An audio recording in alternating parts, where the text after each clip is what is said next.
అమ్మాయచేతనీ అఖిలంబు సృజించి పాలించి పొలియించి పరమపురుషుడు అనఘాత్మ దేశకాలావస్థలందును ఇతరులయందున్ అహీనమైన జ్ఞాన స్వభావంబు పూని ఆ ప్రకృతితో నిభంగిగల శతానేకమయ్యు కోరి సమస్త శరీరంబులందును జీవరూపమున వసించియున్న జీవునకు దుర్భగ క్లేశ సిద్ధి ఎట్టి కర్మమున సంభవించెను.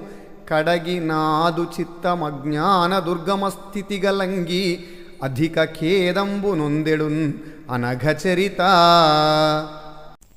ఓ పాపరహితుడా, తన మాయచేత అనంతమైన సృష్టిని చేసి దేశము కాలము మొదలైన అనేక అవస్థలను కల్పిస్తున్నాడు. కొందరిని సృష్టించి వారి యందు పరిపూర్ణమైన జ్ఞానంతో